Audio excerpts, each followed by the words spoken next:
Debat antar generasi emang gak ada ujungnya. Ada generasi yang dicap kolot, ada juga generasi yang dibilang lembek. Padahal aslinya, sifat-sifat itu muncul karena tantangan zaman yang mereka hadapi emang beda banget.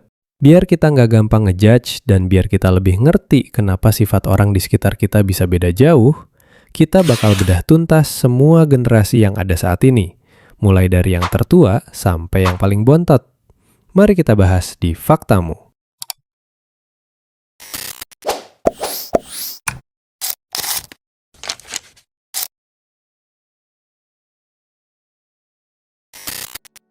Kita mulai dari yang paling sepuh. Nama generasi ini yaitu The Silent Generation atau generasi pendiam. Rentang tahun lahir generasi ini mulai dari tahun 1928 sampai 1945. Kenapa bisa disebut silent atau generasi pendiam? Alasannya karena orang-orang pada generasi ini lahir tepat pada masa-masa yang benar-benar berat. Mulai dari depresi besar ekonomi dunia sampai pecahnya Perang Dunia Kedua. Pada zaman itu, kondisi dunia lagi nggak stabil dan penuh bahaya. Makanya, orang-orang di generasi ini tumbuh jadi pribadi yang cenderung hati-hati, nggak banyak protes, dan sangat patuh sama aturan. Yang penting bagi generasi ini yaitu rasa aman, kerja keras, dan bisa bertahan hidup. Jadi, kalau kakek atau buyut kalian yang lahirnya di tahun segitu, dan orangnya irit ngomong banget, kemudian disiplin parah, harap dimaklumi ya geng, karena memang begitulah cara mereka bertahan hidup dulu.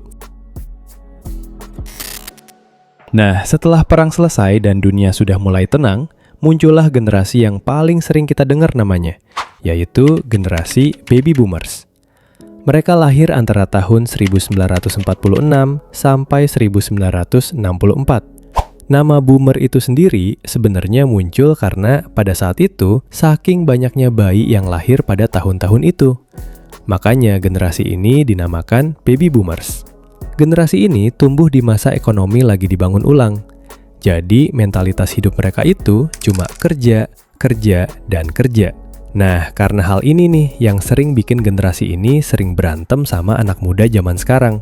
Generasi ini sering banget ngerasa kalau cara mereka lah yang paling benar. Dan mereka suka heran kalau lihat kita sering pindah-pindah kerja atau milih kerja yang tidak sesuai dengan kemauan mereka. Karena menurut mereka, sukses itu ya harus punya jabatan dan seragam yang jelas. Tapi ya gitu, dibalik sifatnya yang kadang bikin kita pengen marah, tapi mereka sebenarnya cuma pengen kita punya hidup yang stabil. Cuma ya itu, mereka kadang lupa kalau zaman sekarang tantangannya udah nggak sama lagi sama zaman mereka dulu. Setelah era boomer, kita masuk ke generasi X. Generasi ini lahir di antara tahun 1965 sampai 1980. Generasi ini sering banget disebut sebagai anak kunci. Kenapa? Karena waktu mereka kecil, orang tua mereka, yaitu si boomer tadi, lagi sibuk-sibuknya kerja. Jadi anak-anak Gen X ini sering pulang sekolah ke rumah yang kosong. Dan mau nggak mau, mereka harus ngurus diri mereka sendiri. Inilah yang membuat generasi X ini tumbuh jadi orang-orang yang mandiri banget dan nggak suka disetir. Mereka ini generasi peralihan yang unik. Mereka ngerasain asiknya main di lapangan dan dengerin musik pakai kaset pita. Tapi mereka juga yang pertama kali kenal komputer pas udah mulai gede. Secara karakter, generasi X ini lebih santai dibanding generasi boomer. Tapi tetap realistis. Mereka nggak sekaku orang tuanya, tapi juga nggak se-ekspresif generasi adik-adiknya. Karena terbiasa ngurus diri sendiri dari kecil, mereka jadi punya mentalitas yang penting beres. Mereka adalah tipe orang yang bisa kerja keras, tapi tetap pengen punya waktu buat dirinya sendiri. Bisa dibilang, mereka inilah jembatan yang bikin dunia digital sekarang ini jadi mungkin. Nah, setelah Gen X, lahirlah generasi milenial atau generasi Y, yaitu mereka yang lahir di rentang tahun 1981 sampai 1996. Kenapa namanya milenial? Karena generasi ini adalah generasi yang tumbuh besar tepat di saat pergantian milenium menuju tahun 2000-an. Bisa dibilang, generasi ini sebagai saksi sejarah perubahan teknologi. mereka sempat merasakan masa-masa harus ke telepon umum atau dengerin musik pakai Walkman, tapi mereka juga yang pertama kali menggunakan internet dan handphone. Transisi ini bikin milenial jadi orang-orang yang sangat adaptif dengan perubahan yang cepat. Secara sifat, milenial mulai menggeser pola pikir lama. Mereka mulai berani nanya kenapa ke aturan-aturan lama yang menurut mereka nggak masuk akal. Milenial ini mulai memikirkan fleksibilitas dan passion mereka. Pengalaman hidup, kayak traveling atau pengembangan diri, dianggap lebih berharga dibanding hanya sekedar jabatan. Tapi karena tumbuh barengan sama munculnya teknologi awal, generasi ini juga jadi yang paling sering ngerasa cemas soal masa depan karena sering ngebandingin hidupnya sama orang lain. Abis era milenial, muncullah generasi Z, yaitu mereka yang lahir antara tahun 1997 sampai 2012. Kalau generasi sebelumnya harus belajar pakai internet, Gen Z ini ibaratnya lahir udah langsung pegang gadget. Mereka adalah digital natives pertama yang nggak kenal gimana rasanya hidup tanpa koneksi Wi-Fi atau media sosial. Karena dari kecil udah terpapar informasi dari seluruh dunia, generasi Z tumbuh jadi generasi yang paling terbuka soal isu-isu sosial, mulai dari kesehatan mental sampai masalah lingkungan. Mereka ini paling nggak bisa kalau disuruh diem aja kalau ngelihat sesuatu yang nggak adil. Bener nggak? Makanya, di dunia kerja, generasi Z ini sering banget dianggap berbeda sama generasi di atasnya. Mereka lebih mentingin kenyamanan mental dan nilai-nilai perusahaan daripada sekedar gaji gede. Kalau mereka ngerasa lingkungannya beracun atau toksik, mereka nggak bakal ragu buat langsung resign kerja. Inilah yang bikin generasi Z sering dicap lembek atau sering disebut sebagai generasi strawberry sama orang tua.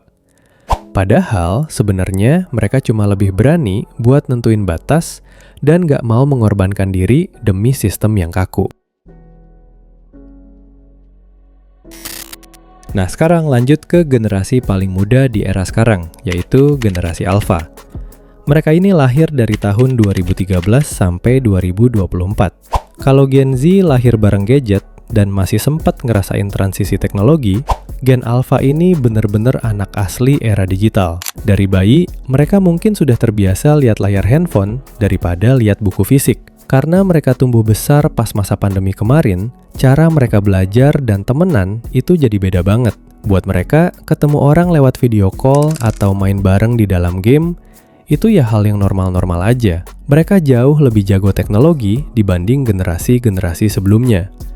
Tapi tantangannya adalah fokus mereka yang gampang banget teralihkan. Bayangin aja, dari bayi mereka udah disuguhi konten yang silih berganti dengan cepat. Tapi meskipun mereka sering dianggap terlalu nempel sama gadget, generasi Alpha ini diprediksi bakal jadi generasi yang paling berpendidikan dan paling melek teknologi dalam sejarah manusia.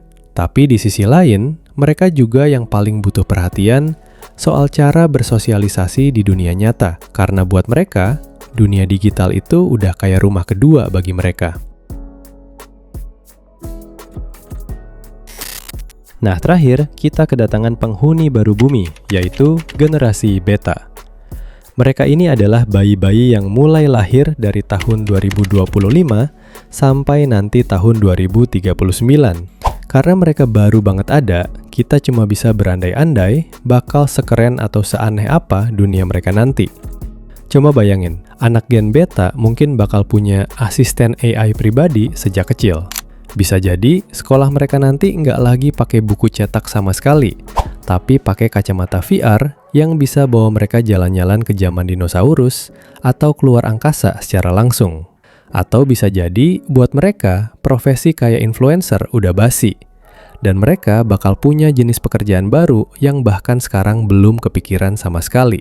Tapi tantangan mereka pastinya bakal lebih berat soal gimana caranya tetap punya empati dan koneksi nyata sama manusia, karena mereka bakal tumbuh di era di mana batas antara dunia nyata sama dunia digital itu makin tipis.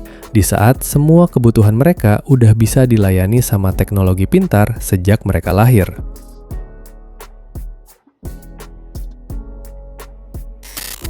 Nah, jadi kesimpulannya, setiap generasi itu punya warnanya sendiri dan tantangannya masing-masing.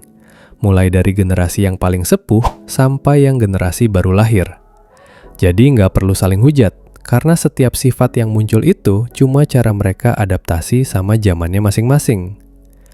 Kalau kalian sendiri masuk di generasi yang mana nih? Coba absen di kolom komentar ya.